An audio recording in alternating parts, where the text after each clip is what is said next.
शिवसेना पक्ष आणि चिन्हावर आज सुनावणी पार पडलेली आहे। दरम्यान यावेळी सर्वोच्च न्यायालयाने ठाकरेंच्या शिवसेनेला फटकारलेला आहे। तुमच्या नेत्यांना बेजबाबदार वक्तव्य करायला लावू नका असं म्हणत कोर्टाने सुनावलेलं आहे। तर पक्ष आणि चिन्हावर पुढची सुनावणी आता 30 जुलैला होणार आहे। पाहूया त्या संदर्भातला एक विशेष रिपोर्ट।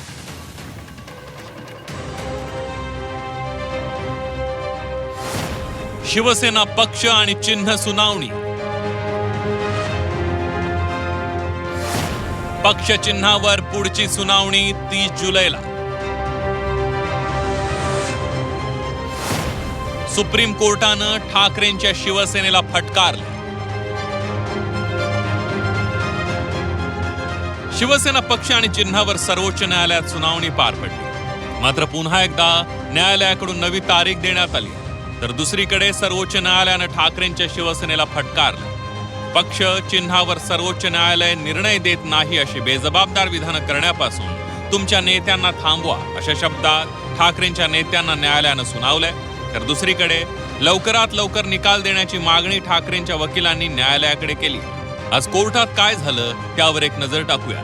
पक्ष आणि चिन्हाचं प्रकरण लवकरात लवकर ऐकावं अशी ठाकरेंच्या वकिलांनी मागणी केली। सर्वोच्च न्यायालय निर्णय घेत नाही असं बेजबाबदार विधान करू नका असं कोर्टानं खडसावलं। बेजबाबदार विधान करण्यापासून तुमच्या नेत्यांना थांबवा, कोर्टानं ठाकरेंच्या नेत्यांना सुनावलं। न्यायालयावर किती दबाव आहे हे आम्हाला माहीत आहे असं शिंदेंच्या शिवसेनेच्या वकिलांनी युक्तिवादात म्हटलं। आमच्या बाजूनं कोणतीही वक्तव्य करण्यात आलेली नाहीत असंही शिंदेंच्या वकिलांनी न्यायालयाला सांगितलं। न्यायालयाने सर्व पक्षांबाबत संयम दाखवलाय। कोणत्याही पक्षाला न्यायालयावर असा आरोप करण्याचा अधिकार नसल्याचंही शिंदेंचे वकील म्हणाले। जर कुणाला वाटत असेल की आम्ही रिकामी बसलो आहोत तर ते योग्य नाही, तसंच अशा प्रकारची टिप्पणी स्वीकारली जाणार नाही असंही कोर्टानं फटकारलं। सर्वोच्च न्यायालयानं फटकारल्यानंतर ठाकरेंच्या शिवसेनेच्या नेत्यांनी प्रतिक्रिया दिली। कोर्टाचा आदर ठेवणार तसंच त्यांच्या सूचनेनुसार वर्तन करणार असल्याचं अंबादास दानवे यांनी म्हटलंय। मी माहिती घेतोय, मीही आता ऑनलाईन बघितलं की सुप्रीम कोर्ट अशा पद्धतीनं बोललेले आहे।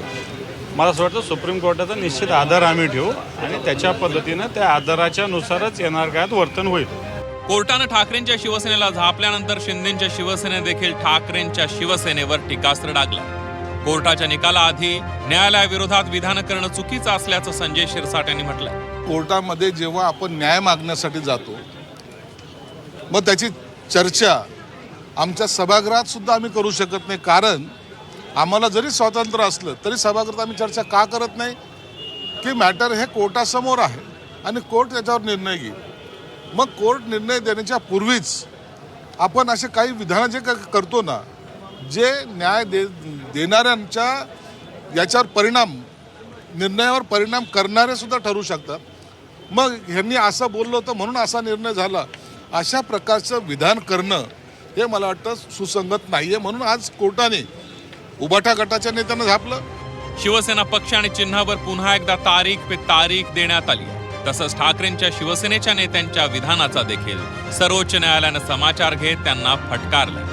त्यामुळे 30 जुलैला होणाऱ्या सुनावणीत न्यायालय कोणता निर्णय देणार याकडे आता सर्वांचं लक्ष लागलंय। ब्युरो रिपोर्ट, झी 24 तास।